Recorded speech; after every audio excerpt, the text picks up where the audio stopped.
In this lesson, we'll analyze the second plan in details. I'll tell you about different types of passed pawns and how you should use them more effectively.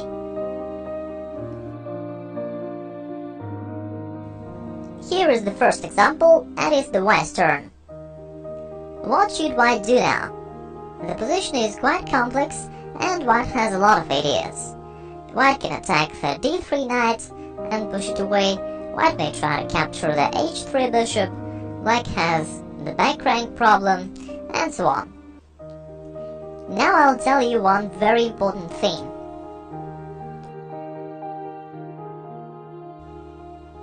You know two correct endgame plans: to attack an opponent's weak pawns and to use your passed pawns. It automatically means that all other plans are not good. You should just realize the plans you know. Don't be distracted by something else and other seemingly attractive plans.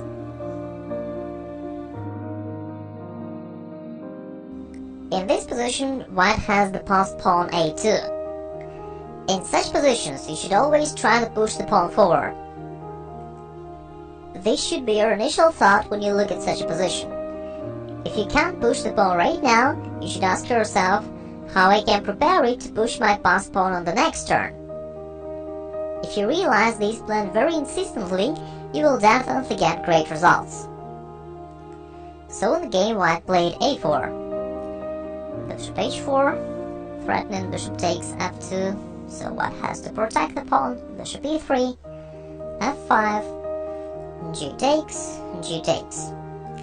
Okay, now white has some free time. Thus, he should push his passed pawn, a5. Black answered f4, bishop d4, e3, f takes, e3 is forced, bishop f2, king h1, and knight e1. Black is suddenly threatening mate, bishop g2 is coming. White has the only move, rook takes, bishop takes. Okay, the forced liberation is over, and it's the white's turn. What should white do now? The answer is simple. Advance the passed pawn, a6. Bishop e6. Black is threatening bishop d5 check. So bishop f3. F takes, bishop c8. The first move white should think about here is a7. Bishop b7. Okay, white can't play a8 right now. Therefore, white should think about how to neutralize the bishop b7 and the rook e8. Knight e7 helps white to do it, and after rook e7 and bishop takes b7, white is winning. Black can prevent a8 move and white will create the new queen.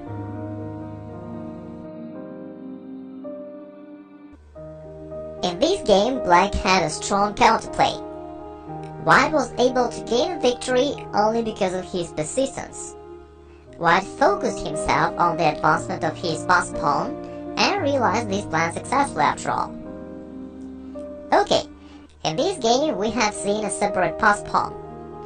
Now let's talk about the connected passed pawns. Two connected passed pawns have a great power in an endgame. First, they protect each other and support the movement of each other.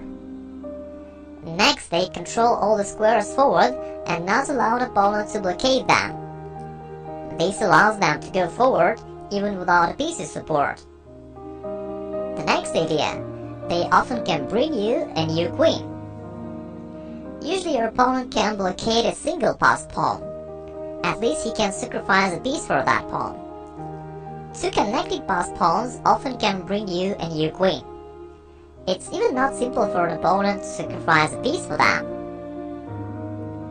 And the next interesting idea. Two connected passed pawns on the 6th rank are stronger than a rook. Though it's the black's turn, black can't stop the pawns.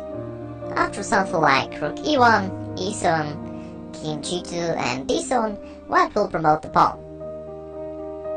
It shows again the power of two connected passed pawns, and it illustrates that two connected passed pawns on the 6th rank is stronger than a rook.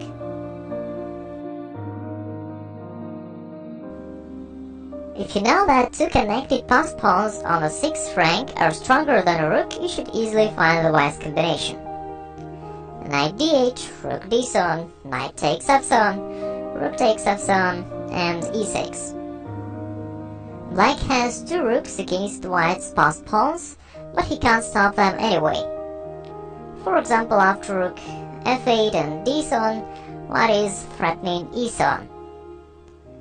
If black removes the rook somewhere, say rook a8, white will simply play rook takes b6, and black has no defense against the maneuver rook c6 and c8, promoting the pawn after that. Okay, let's go back. Black may try rook f6, but it doesn't help either.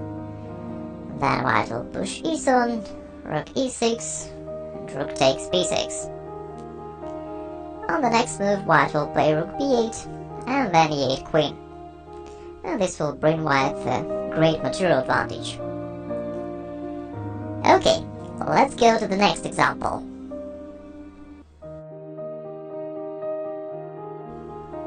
It's the black's turn, and black has to take a decision. What do you think about it? What should black play now? A lot of players would play rook c4 or rook a2 here, which is a terrible mistake. As we already know, the stronger side should avoid pawn exchanges. Moreover, after rook a2, rook takes b7, and rook takes a4, black has the only passed pawn, which is not very powerful really. White will play rook a7, and it should be a draw. Let's go back. We can see that black has two connected pawns on the queen side. Potentially, they can become two connected passed pawns. In such positions, you should put your best efforts to get connected passed pawns. I'd like you to pay serious attention to this idea.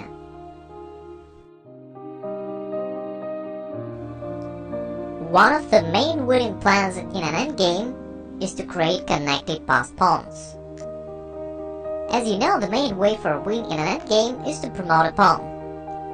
Single passed pawn often doesn't have enough power to become a new queen. Connected passed pawns have great chances to bring you a new queen. It's very difficult for your opponent to stop connected passed pawns. It's quite hard even to sacrifice a piece for two connected passed pawns.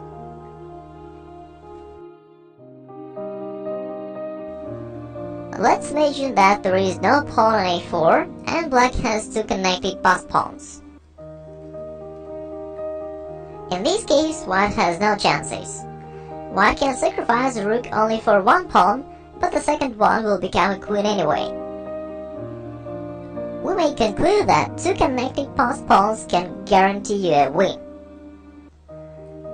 Okay, let's think about the current position. Though it's hard for black to win the a4 pawn somehow, but it's the only black's chance for a win. Black will need to bring the king to the queen side, protect his b pawn, and then take the a4 pawn.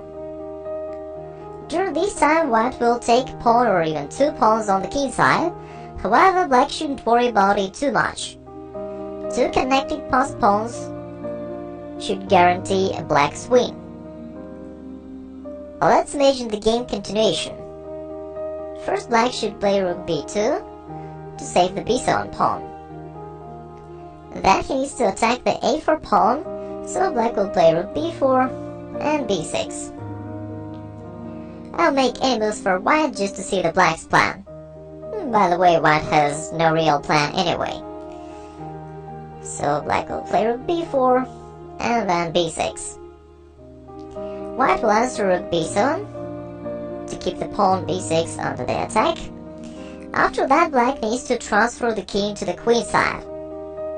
First, black should play h5 to remove the pawns from the same rank and to make it harder for white to take them in the future. Then black will move the king to g7, then to f6, to the e6, and finally black will play king d5, threatening king c5. Sorry, king d5, I mean threatening king c5. White will take the f7 pawn, rook takes f7. Black will take the a4 pawn, rook takes a4. And this position should be winning for black. Black has two connected passed pawns on the queen side, and one of them will become a queen. At the same time, white needs to make a few more moves even to create a single passed pawn, which is not so powerful.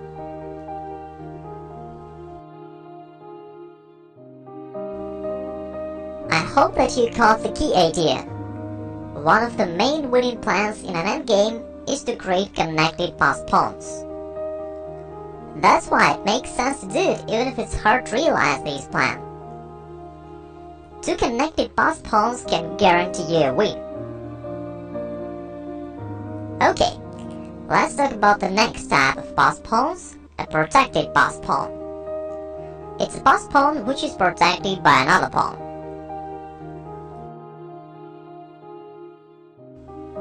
In this position, white has a protected passed pawn c5.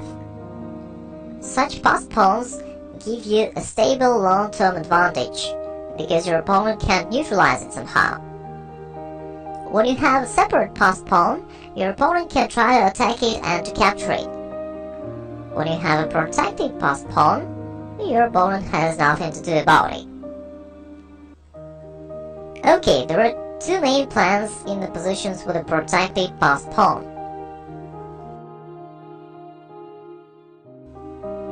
First, you may simply push the pawn forward. If you can do it, that's great.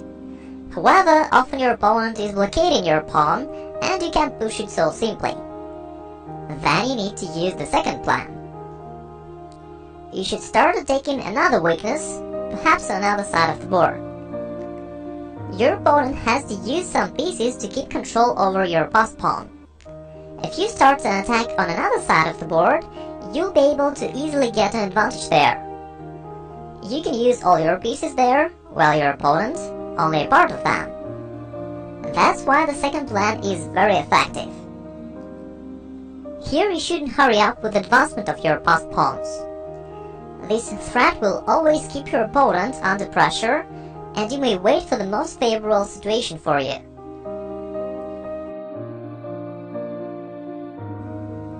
Let's see how white used his protected passed pawn in the current example. Knight e5. White wants to exchange the c6 knight and push his passed pawn after that. Black played knight b8, trying to prevent this plan. Really, it's not that simple for white to advance his passed pawn now. Black is ready to play f6, and then to bring the knight back to c6. That's why white decided to use the second plan. And he played rook d3. White is going to attack another weakness in the black's position. White can play rook a3, taking the a6 pawn, or rook g3, taking the king side. Rook c8, rook e1, bishop f6. Black focused all his pieces on the queen side to blockade the white's passed pawn. That's why white decided to transfer an attack on another flank, on the king side. So white played knight g4, knight c6, knight takes, pawn takes, bishop g3. White is threatening bishop h4. You see how it's simple for white to develop an attack on the king side. White has all the pieces there, while black's pieces get stuck on the queen side. King g7, bishop h4, rook g3 check is coming, knight e7, g4, and white is taking the f5 square under control. And by the way, now white is threatening rook f3. So black played knight g6, bishop g3, a5, and bishop d6. The white's plan is quite simple, to play f4, f5, and break through the black's defense. Black can't really do something about it because he still has to blockade the c5 passed pawn. For example, if black plays rook e8, white will push the pawn immediately, c6 and then c7. That's why the white's position is easily winning, and he won the game soon. Okay, I'd like you to pay attention to one interesting aspect. In this game, really, white didn't push the pawn until the end. However, this threat has wielded powerful influence on the whole game. It helped white to keep an opponent under a constant pressure and to almost paralyze him.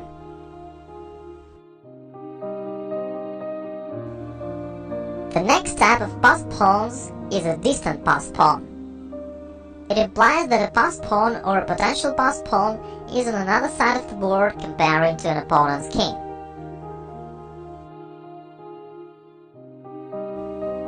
In this position, white has a distant passed pawn on the queen side.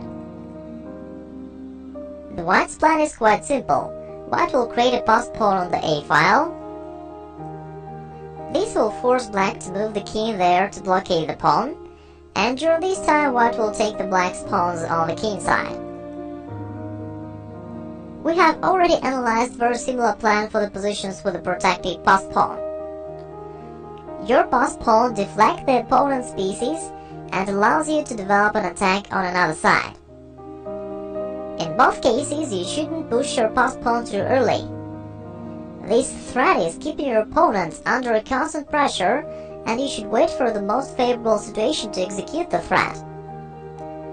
For example, in the current position, white should improve his position on the king side first, and only then move his queen side pawns.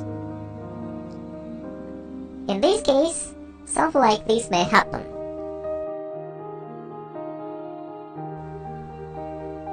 Then white will create a passed pawn on the A file,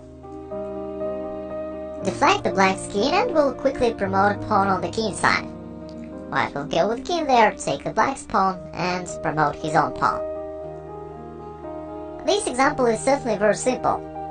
Nevertheless, it's important to understand it deeply because it's the bottom line for all the positions with a distant passed pawn.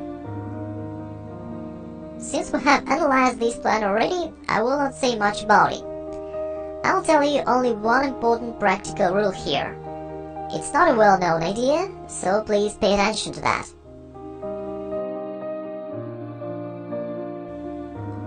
Everyone knows that when you trade the pawns, you should take in the direction of the center. However, in an endgame, an opposite rule works. You should take aside from the center because it helps you to create a distant passed pawn.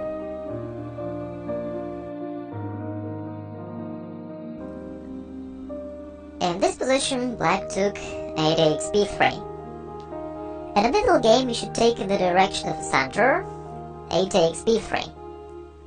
However, in an endgame, you should take c takes b3, which is much more powerful. After that, white has a distant passed pawn on the queen side. It gives white a simple and effective winning plan: to trade all the pieces and to win a pawn endgame using a distant passed pawn. I've just created this position. I have already showed you how this plan works. Now you may stop the video and analyze this position by yourself to be sure that you can win it for white.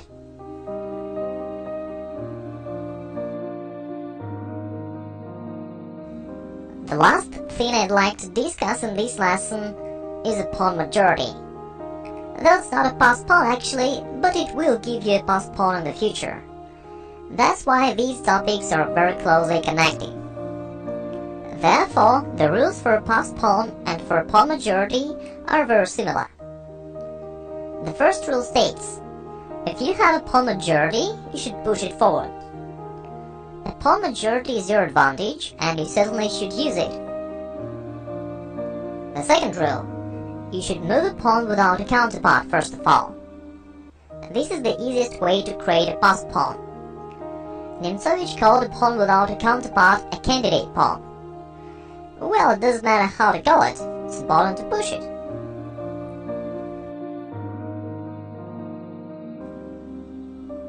White has a pawn majority in the center. The e-pawn has no counterpart, so white should move it. e4. Certainly black can't take that for a pawn because of queen d8 mate. So black played g6, then e5, knight h5, and knight d5. And putting the knight on the active square and protecting the f4 pawn. Bishop d8, f5. White uses his pawn majority. Queen d7, and f6. Though it blocks the white's pawns, it cuts off the black's pieces, the knight h5 and the bishop d8. Okay, what is the white's plan now? It's still the same to advance his pawn majority. White will play f4, f5, and then e6. King f8, b3, protecting the a4 pawn. Bishop c7, queen e4. White wants to put all his pieces on the best squares first, and only then to move his central pawns. Since black has no counterplay, this is a correct strategy for white. Bishop b8, then h4, h6, knight d2 e3, queen d8, king g2. White is transferring the king into the center. King g8, king f3, queen c8, king e2, and queen d7.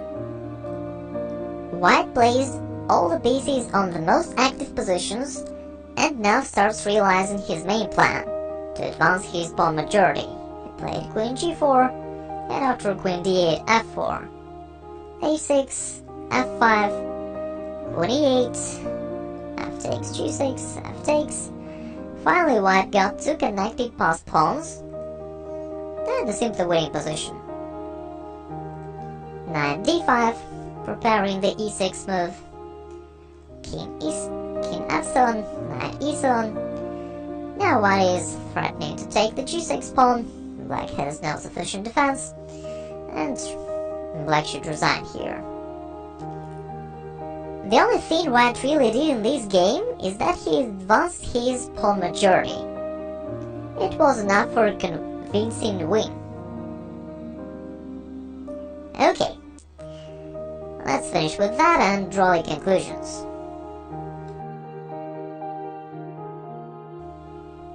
There are two main endgame plans. The first plan, you should attack the opponent's weak pawns, and the second plan, you should use your passed pawns. In this lesson, I've been telling you about the second plan. Well, general, everything is very simple here. You should create passed pawns and move them forward. More specifically, there are 5 types of passed pawns: separate passed pawn, connected passed pawns, a protected passed pawn, a distant passed pawn, and a pawn majority. Each type has some special properties. If you have a separate passed pawn, you should move it forward, and you need to focus yourself on this plan. Two connected passed pawns have a great power and often can give you a new queen. A protected passed pawn gives you a stable advantage. An effective plan is to use the principle of two weaknesses and start an attack on another side of the board. In an endgame, you should take a side from the center to create a decent passed pawn. Similar to the previous item, you may use the principle of two weaknesses to tear an opponent's defense. When you have a pawn majority, you should push it forward. First of all, you should move a pawn without a counterpart. Okay, these are all the main ideas related to this topic. They will help you to decide what you should do in any endgame position. You should use them as a guideline.